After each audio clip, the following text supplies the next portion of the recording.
Executive of SEGRO. Ian, it's the company's full year results today. Talk us through, maybe if we can begin by talking about the highlights. Well, the biggest highlight, Nathan, is undoubtedly our vacancy number. When we bought Brixton in August 2009, we inherited a very high level of vacancy within that portfolio, as you will recall. And there's no doubt at all that the investor community and the analysts really saw our highest priority was getting that vacancy number down. So we brought it down group-wide to 12% at the year end, which is a tremendous performance over the 12 months. And within that, we brought the Brixton vacancy down to 18.6%. So we're well on the way to that target that we set ourselves and that we shared with the investors when we bought Brixton, of getting it down to 15% within 3 years. So vacancy has been a really high profile and a very successful delivery on the year. Our earnings, of course, is very satisfactory. £127 million is up 22%, which we're delighted about in what has been a very tough market. And the other thing that is not a numbers one, but is an important feature of what we've been doing last year, is really getting more focus into our portfolio, getting more investment into our core markets, and moving on some of the peripheral stuff. So last year we had £480 million of sales across our portfolio, which helped us to refocus what we're doing. And on the acquisition side, of course, we bought the 50% stake in APP in June of last year. So then let's focus on the vacancy figures, particularly the Brixton area. Have you had to give any further incentives to get those figures down? What's happened to rents there?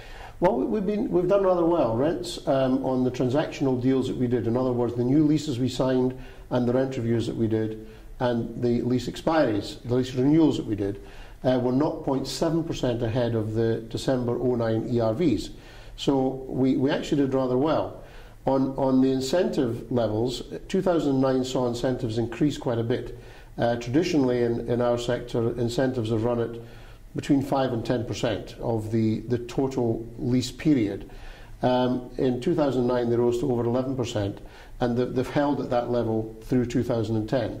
So looking forward to 2011 and beyond, I think the expectation that we have is that incentive levels probably have risen a bit, and they will remain at that new level. So rents up a little bit, incentives staying stable. It's a pretty good performance. What do you think is going to happen with the occupier market going forward this year? Well, I think you've got to set the occupier market against the macroeconomy.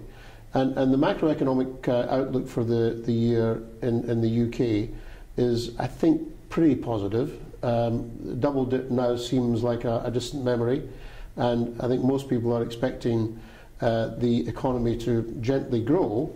But as we said in our results period last year, we think it's going to be bumpy. We think there's going to be a few surprises along the way, and the GDP growth in Q4 last year in the UK was one of these bumps, of course. So our customer base, who are very a good touchstone on the UK economy as a whole, I think will suffer the good and the bad as we go through the year.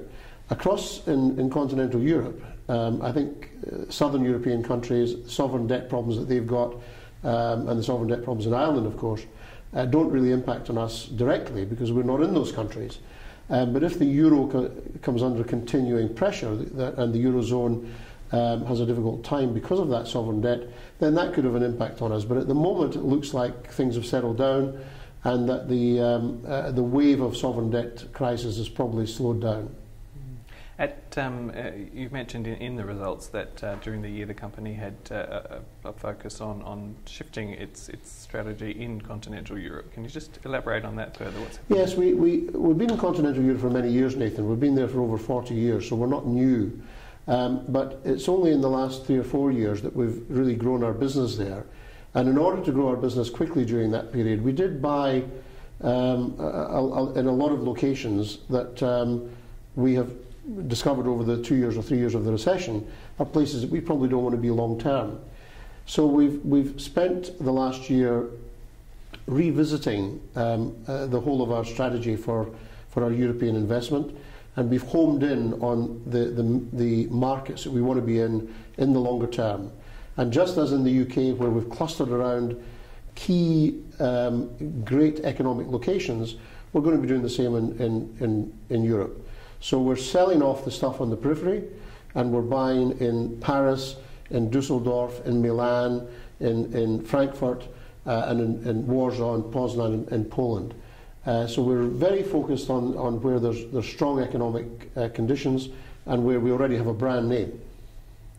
At the first half results, when we last spoke with you, you mentioned that the company was working on significant pre-lets. Any news on them? Yes, well, we've delivered on most of them. We said at the half year that we had 15 pre-lets at various stages of negotiation. We're reporting today that we're now at 19, and of that original 15, there's 12 have been signed up.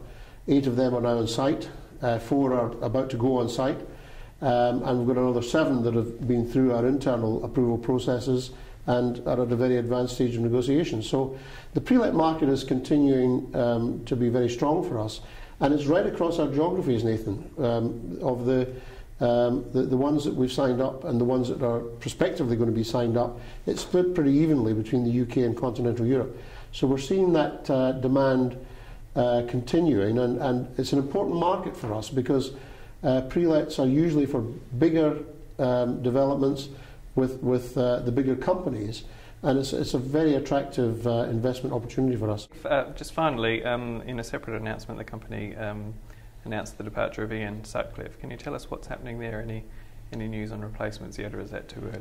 Well, I retired myself, as you know, at the end of April, which is the same time that Ian will be going. So the decision about how we're going to move forward sits with David Sleath, my successor. Ian has been with us nearly 3 years. He's been fantastic. He's done a brilliant job refocusing and bringing great leadership into the UK business. And we've got a much stronger business in the UK now than we did 3 years ago. We've got a great team under Ian who have really shared his vision and moved in the right direction. And so Ian's with us until the end of April, and come the end of April, David will have had time to consider his options, and announcements will be made then. But in the meantime, it's business as usual. All right, Ian, thank you for your time today. Pleasure.